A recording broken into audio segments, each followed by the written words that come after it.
الرحمن الرحيم أشهد أن لا إله إلا الله وحده لا شريك له وأشهد أن محمدا عبده ورسوله صلى الله عليه وسلم وعلى آله وصحبه أجمعين أما بعد. Too much junk. Thank you. So today, not much adhesive left on it. Today, the first thing we want to do is make an announcement. When we started this session here, we called it a class, or it was called a class, and I accepted it. And by the time we started having sessions on Lifeline, I realized the implications of the word class was not satisfactory. It leaves us in a daze. We think of school days, and just sit through the class. So we had a lot of difficulty trying to get the brothers to accept the wordage, but Brother Rasul accepted it, and then Brother Elam accepted it, so finally everybody accepted. We don't refer to our sessions as classes.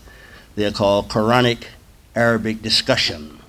And at least that suggests something else if we don't get to it. And that is that it's participatory. Class is supposed to be participatory also. There should be discussion in classes. But we have been lulled to sleep with miseducation to think that class is that which should be tolerated at the most and entertained at the best. You know, it's tolerated if you really don't like it, and if it's good, then just entertainment. But I don't have to worry about it.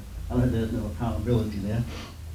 The only accountability we had to concern about with classes was what grade we get. And since there's no grade involved in this, then it really just wassail the whole thing out, just cancel the whole thing. Just teach us, brother. Just teach. And so we want to begin to think of our Quranic study as Quranic Arabic discussion. Also, I want to bring to your attention that this big project that we're working on, it's big. It's so big until I'm hoping that I'll be around to finish it. But nevertheless, we're talking about the syllabication of the entire Quran. So we've only done 15 pages in this amount of time. I'm going to try to speed it up a little bit more, but we've only done 15 pages so far. And the thing I wanted to tell you about that is because one brother brought it to my attention last first Sunday when I was talking about not seeing anybody taking notes, and he brought to my attention about the sophistication of technology today. He said, "Brother, we're taking pictures." So if there's anyone who wants to take pictures of what we have done so far with the syllabication, anytime on the first Sunday, plus I'll have it with me at the Savior's Day convention also, you can get a picture of everything that we have, and you won't have to wait because Sister Rosalyn is waiting for me to finish, and I'm hoping that I can finish. I hope to be around to finish, okay. But nevertheless, so what these first pages I'm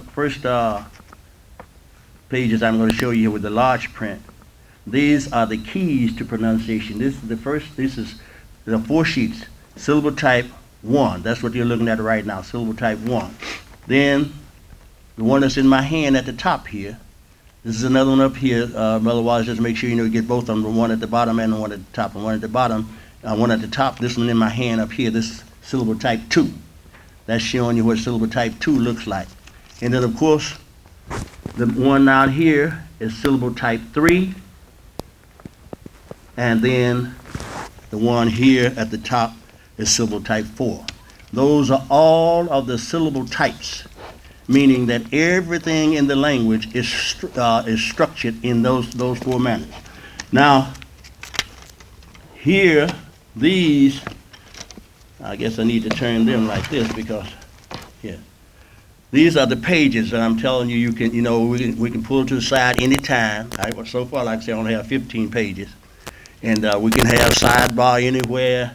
During Savior Day, when you have a break, you catch me, and I'll let you take your technology, and I don't know what color whether you're doing with a tablet or a phone or whatever, and you can get a copy of what I have so far. And that, so as I said, it's only 15 pages so far, so on each side, and that is a syllabication in progress. Now, eventually, inshallah, if we are able to finish it, the whole thing will be on Mosque's website. But right now it's not there, so if you're impatient, you don't want to wait, and that's not impatient really if you're anxious, not impatient. Impatience suggests negativity. If you're anxious and don't want to wait until the whole thing, then you can get it at any time, all right? So those were the announcements that I wanted to make today to let you know what we're trying to do, and hopefully you will stop referring to it as a class yourself and realize this is a discussion. So what do we want to do with the discussion? Well, before matter of fact, during last week, one of the brothers had put on the chat line or whatever it is, where they, I don't know what you call it, but where they brothers sent out, it's called chatting. He called it chat because I never said this. Anyway, where they put out something and send it to a lot of people. So this one brother sent out an article from Imam Mohammed, quoting from him. It was an interview, it wasn't an article, it was an interview to Sister Aisha Khutbah. Aisha, not Aisha, Mustafa. She was Khutbah at first, by the way, but she's married, she's Mustafa. Anyway, she had an interview, and it was just for New Year of 2006. And she asked him, what did he pray for 2006? And he said that, and you can look this up yourself. It's if you want to, but he said that he was praying for more individual responsibility, and that's what I just finished talking about. We don't have. When I was talking about just sitting in class, we don't feel a sense of responsibility. So that's what we are hoping for, is more responsibility, personal responsibility, because the condition of the society that we live in, I don't want to give a khutbah at this time, but the condition of the society that we live in is our responsibility, not your personal responsibility like, it's on you, but on all of us. And we influence what's happening in the society by our behavior. And if we don't behave properly, then and when I say properly, I mean with a sense of responsibility, then shaitan goes unchecked. When we are consciously aware of what is right and wrong and focus like that, shaitan is in prison. Everywhere that people are consciously aware of right and wrong, shaitan is in prison. So where he gets a chance to break out is when that laxity takes place. Where like things are going on. I know it's going on other places too, but in Chicago, where now they put laws, put a curfew on the time that youth under 17 years and under can go to Water Tower Place and other places like that, because with the modern technology that we just got through using, one child now can call for a meeting and you can't beat him. I wish we could get meetings like one child and just get on this media and say we're going to do whatever the word is that they use at Water Tower Place at 3 o'clock. And there'll be so many kids down there, and then it's anarchist. It's the Magog. And it's without a head. The Gog and the Magog. The Gog they have leadership. That's Trump. And the Magog, they are leaderless, but they're just crazy. All of them crazy.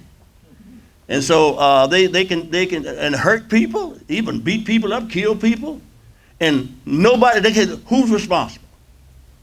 They don't have, they might find one individual who acts a fool and does something to get arrested, but basically the responsibility for the whole thing, they don't have anyone to point to. So all that really is in language, and so let's get back to the language. And our sense of responsibility is founded in language, and the best language that there is Quranic language. And I made this statement on the Lifeline this morning. It's not absolute, but as far as I know, the Holy Quran is the oldest book that's been printed in Arabic. There was it was the first, as far as I know. They didn't have a book. They had stuff that they write down on, little pieces of, well, they didn't call it, wasn't paper then, but whatever it was that they were writing on. Little poetic stuff that they write down, but they didn't have books. All right? So, in Arabic. So the Quran is the first of those books, and that language was perfected by Allah. All right? So, here I want to give you an idea on how to initiate this sense of responsibility. Each one of us can do it. And I'm asking you to do it. I'm asking you the next first Sunday, I want to be able to say, we got so many until we can't handle them all, but we'll handle them. I want you to find something like I did here today. That's a short verse. Amma yatasa'alun. That's the first ayat of Surah An-Naba. Amma yatasa'alun. And before you do this, to give you some motivation, read the 41st chapter of the Quran. You don't have to read the whole of it, although it would be good to read the whole of it. But read the first 4 or 5 verses. The first 3 will get it. Actually, the first one is just abbreviated letters. And then 2 and 3 will really sum it up. It lets you know that the Quran was revealed in detail. The details. It's called Fusilat. And it comes from the word fasalah. And fasalah means to break things down into details. So the Quran was revealed in details in Arabic that you might know. That's what that ayat says. Of course, the other place, in many places that it's like that, but another place it says that the Quran was revealed in Arabic that you might make the connections. Inna anzalnahu Qur'anan Arabiyyan la'allakum ta'qilun, that you might make the connections. All right. So here's how. This is just to demonstrate one approach that we can use to help us to do this. This is 2 words up here. Amma yatasa'alun. And of course, some of the words you're going to run into, like in this situation, we have 2 pretty difficult words. The first one and the second one. This first one is right here. That's it. And the second one is here. Both of them. This one is kind of difficult because it is what we call, it comes from a weak verb. And the weak verb here is sa, ala. Sa, ala. This weak letter here, a, meaning that it's a vowel, it can change, all right? So that's why I say it makes it difficult. But we'll work with you on it, and we'll never any further way than a telephone call. All right. This one is complicated because it's coming from 2 words. It's a compound word, and the word that it's coming from is Agin and mad. Agin meaning a question about what for or a cause or whatever, and mad means what. So it's saying what cause or for what reason are they. Sa'ala means to question. So it says about what cause are they questioning each other. All right. Amma yatasa'alun. Now I want to tell you this before we go any further. The noon is a sun letter. We've talked about sun letters before. The noon is a sun letter, but the ma isn't. But when noon and ma come together, then a ma is treated like a sun letter. because the noon and the ma are basically the same letter. One is made with the mouth open and the other one is made with the mouth closed. Say noon and then say ma, say ma and noon, ma, noon, meme, noon, the letter meme, noon, meme, you got to close your mouth, say meme, you got to close your mouth to start, meme, and send it through your nose. But noon, you open your mouth. So, but they basically are both going through the nose. So the ma then gets treated like a sun letter because of its kindred to the noon. And then the rule of sun letters, and I'm repeating this again, the rule when two sun letters come together, the first the sun letter that's at the end of a word like this, where the ending is at the end of this word, ain. So the ending sun is going down, right? And the beginning sun is going up. I'll just give you, this is just a little something that I figured out to help me remember, all right? Which one you're going to drop. You're going to drop the one at the end of the word because that's sunset. And you're going to get more use out of the one at the beginning of the word because that's sunrise. So what happens is, this then gets canceled, and this one gets doubled. And so what happens? We get, instead of saying ain, we say ain, and we put a shad down. And we, over time, if they drop the long mass, it'll just become ain, and they put a shad down here. Ain ma. All right, ain ma. So that's saying about what? About what, and then questioning themselves. When you approach it like that, it's going to become more than just simple and about what are they questioning. Because when you get to the third ayat, you're going to find when you break that word down like that, then you're going to find that the translation is insufficient. It's insufficient for what is written. When it says, "Amma yatasalun anin nabil ladin alladhi hum bihi muktalifun." That muktalifun, that's the word. We're not going to try to deal with it today, but that word gives you the answer as to what they are arguing about. Muktalifun. Well, I see somebody kind of smiling. I say, I'll give you a little hint. Who thinks they can figure out what the root word of muktalifun is? Amma yatasa'alun anin nabil ladin alladhi hum fihi muktalifun. Kalla sayalamun thumma kalla sayalamun. I just want to make sure. Yeah. Muktalifun is coming from the word khalifa. And what does khalifa mean? That's right. Khalifa comes from that word. So that's what they're arguing about. With the khalifa with a ta in it, the ta means that they're seeking it for themselves. Each one is seeking his own independent way of doing things, okay? So muktalifun is really the answer to what they, but when he translates it, what he says, let me just see what Yusuf Ali says, which is, I mean, he's not wrong, but it doesn't give you that deep answer with substance to it. I tell you, I have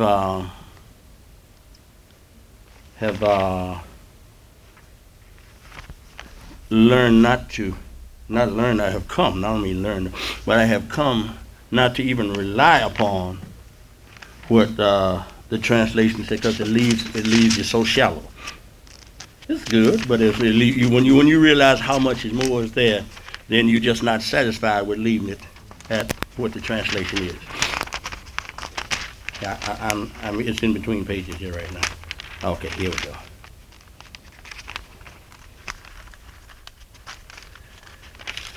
All right, quickly he says, concerning what are they disputing? Concerning the great news about which they cannot agree. That's the word. That's where the word muktalifun comes in. They can't agree. So while he's saying it's to concern the great news, really it's concerned the fact that I ain't accepting it your way, you ain't. Which is not wrong that they can't agree. But why is it that they can't agree? Because the ta and qualify mean that each one is seeking his own way of doing it. So that's what the disagreement is. But you don't get that in the translation. You just say that they don't agree. Why don't they agree? Because each one want to go his own way. And isn't that the way things are today? Right, yeah, that's right. Have it their own way. That's right. All right.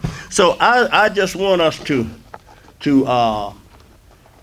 hopefully engage in the process more, as opposed to just having it just splashed on you, you know. But so I'm asking that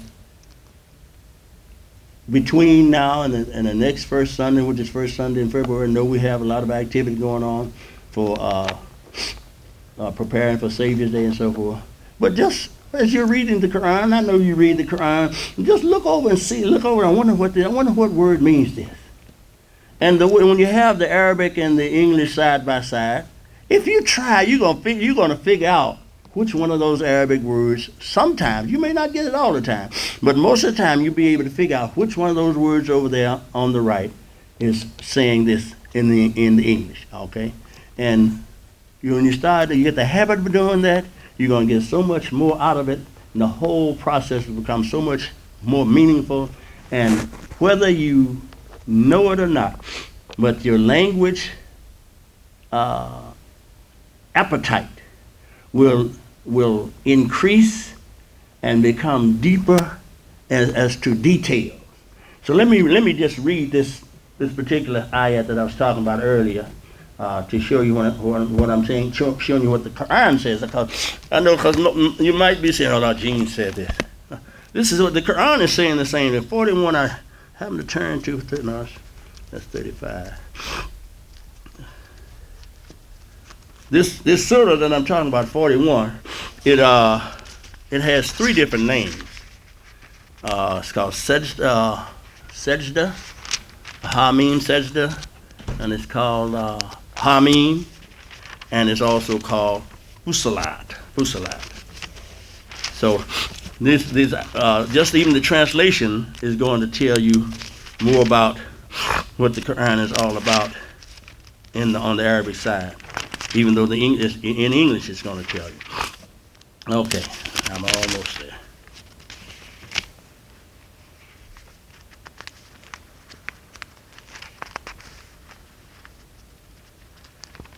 All right. أعوذ بالله من الشيطان الرجيم بسم الله الرحمن الرحيم. And he has here all three of these meanings. He says Hamim, and then he has or Hamim Sajda or Fusilat. All right. And then he says, the first ayat is Hamim. Then it says, a revelation from the most gracious, most merciful. A book wherein the verses are explained in detail. A Quran in Arabic for people who know. A Quran in Arabic for people who know. All right. So, and the Fusilat is before he says the Arabic, let you know it's Fusilat. And let me write this word Fusilat up here for you so you can see what it looks like.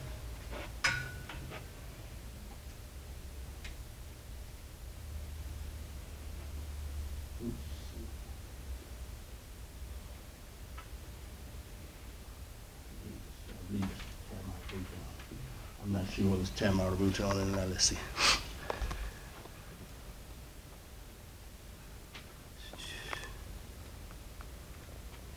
Yeah, no, it's just ta. Just ta.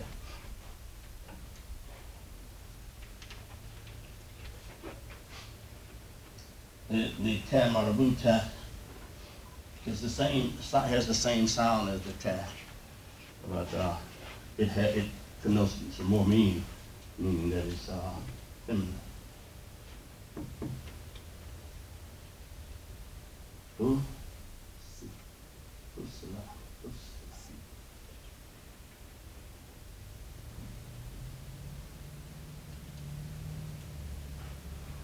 So let me see, did I get it right? Spell it right. Okay, no, it's no. Yes, it is a shad down here. Fusilat, yeah, Fusilat. All right, Fusilat. And that's coming from the word fa, salah. Learn how to look, always look for what the definition, what the root word is. Always look for the root letters. So these are the root letters here. Fa, sad, and la. And that's where you will find that word in the dictionary under these letters, right? Okay? All right. So I thank you very much. Does anyone have a question or a comment that they would like to make before we close out? Any question or comment on how you're going to do your work for next first Sunday? You say, I ain't worried about that because I ain't going to do it no how. But guess what? There's an ayah in the Quran that talks about people who are trying to, they call jinns. The jinns trying to steal a hearing. Steal a hearing. I'm just going to sit here and get what I get. You're not going to participate. You're just going to steal a hearing. You're not going to get much. You're not going to get much. You won't get much until you actually participate. So in my closing comments, I want to say this to you. I have said it before, but I want to say this to you again. If you want to be successful in anything, I don't care whether it's a student of the Quran or whether it's making money or whatever it is, the key to being successful is the first, want it. If you don't want it, how you going to get it? So the first thing is to want it. Once you want it, then you have to commit. It's 3 steps. The second thing is to commit to getting it. And when you commit to getting it, then step 3 is the rest of your life, which means to figure out ways to navigate to get it. And that's all I'm trying to do, just show you a few ways to navigate to getting an understanding of the Quran. I don't have them all, but these are just some that have helped me. All right, and so that's what I tried to share with you, what has helped me, so that you don't have to, it took, yes, ma'am. I came in late, so what kind of homework you had? Very good. Thank you, sister. Very good. Asking everybody, can you see the board? We have, I just got a little short ayat up there that says, Imam Yatasailun. And this is just one of the suggestions that I'm asking. I'm asking that instead of just coming into the group and tolerating me, or if you're not tolerating, then maybe you like it. Whatever it is, then you're being entertained. To actually come to participate, and I did that from the perspective of announcing that I didn't want to refer to this as an Arabic class any longer. That this should be referred to as Quranic Arabic discussion. And maybe that would suggest to each one of us to get more involved as opposed to sitting back, or whatever condition you're sitting back, whether you just, wish you heard him sit down, or whatever it is, whatever your state of mind is. If you're participating, you have an opportunity to get more out of it. So then the way that one of the ways that I'm suggesting you participate is that everybody, next first Sunday, bring something that they have seen in the Quran that they either want to share or ask about. It doesn't have to be asking about you, something you may want to share. And now I want to do this in a different way because what has been happening on the Lifeline is we've had that kind of participation, but it wasn't quite right. You know what it was? Brother, I was looking at ayat so and so and so. So would you talk about it? What you want me to talk about? That's what I want you to see. That's what they've been doing on it. They've been participating, but not like I had intended. I intended for you to come and say specifically what it is that we had a couple that specifically asked what the concern. Then after that it started. So just ayat so and so. Would you talk about that? No. What do you want me to talk about in ayat so and so? Meaning pick out what you're talking about so that we at least see where your level, where you have interest in. So we're asking everybody to bring something. You say, well, I can't write Arabic. Draw it. Yeah, draw it. Meaning make it just like it look on the paper. Don't you know that's how I learned to write. As a little boy, I was drawing. And my mother was my first teacher. And so everybody, we were all making our alphabets, what they call manuscript. We called it printing then, and manuscript. And then she hadn't started teaching cursive. So when I get my paper back, I would take my pen, my pencil, and I would connect all them letters together. She saw me doing that and gave me a whipping because I was trying to get ahead of the teacher. Then I'm going to tell you this because I got less than a minute. in high school, we had a brother in our class, LC. And everybody knew he was kind of slow, so every now and then the teacher he wasn't a good teacher. He liked to try to make fun out of people. So he was teaching us business math, and he had been teaching us how to write a check. So he decided that he would have a little fun before we closed out today. He said, LC, how do you write a check? LC stood up. He was older than the rest of us. He knew how to write a check. He said, first you put up there what the date is. And then you write the name of the person that you gonna pay the money to. Then you put in numbers how much money you gonna pay him. And then you write the money down in words. And he said, and then you draw your name at the bottom. He was excited. So draw the letters. But the LC knew how to write a check. And believe me, he wasn't joking. When he came to Chicago, he opened up a business. He's deceased now. But he had a tavern over on Halsted Street, 68 and Halsted over there. What he knew about counting that money, and he knew how to write that check. So and I guess he knew how to draw his name at the bottom too. All right. So thank you very much. We'll close out with a dua. ربنا آتنا في الدنيا حسنة وفي الآخرة حسنة وقنا عذاب النار. آمين. السلام عليكم.